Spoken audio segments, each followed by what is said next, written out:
Bienvenue sur Condologie.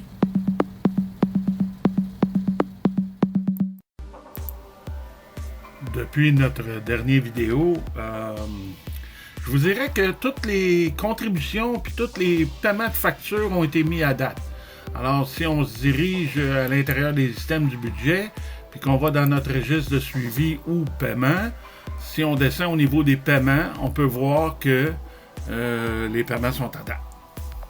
Si on va dans le registre de la copropriété, on va dans le suivi de nos cotisations, on peut voir que nos cotisations sont cédulées pour le 1er du mois prochain. Même chose au niveau des syndicats. Donc à ce moment-là, eux autres aussi sont au 1er du mois prochain.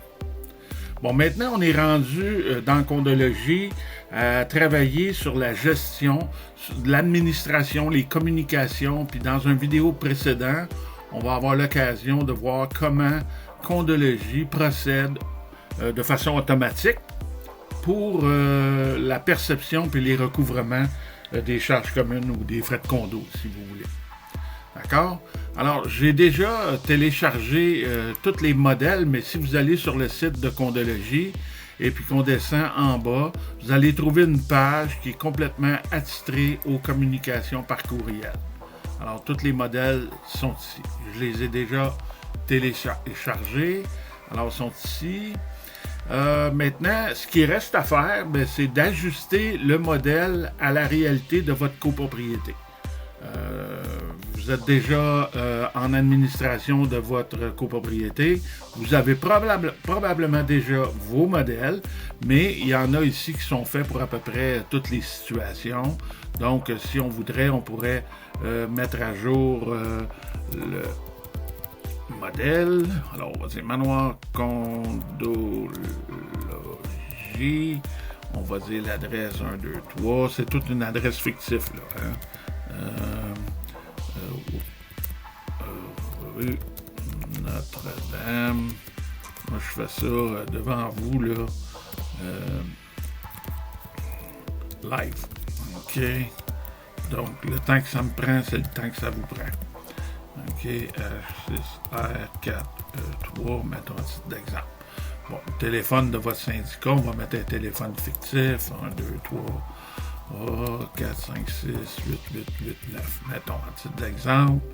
Puis, votre adresse courriel, moncondo@condo.ca.com, peu importe.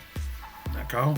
Donc, on peut considérer que toutes les entrées de chacun des modèles sont faites de la même façon. Donc, c'est facile de les mettre à jour. Et puis, ici, je les ai placés en superposition.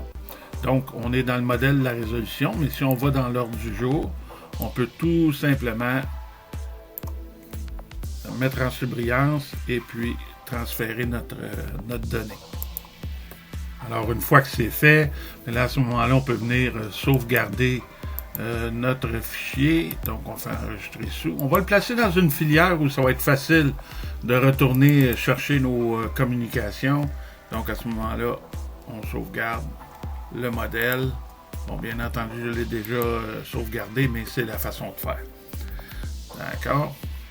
Alors, voilà qui est fait pour les modèles. On peut le faire comme ça pour chacun des modèles qui sont là pour les mettre à jour. On les sauvegarde et après ça, on est prêt à les utiliser.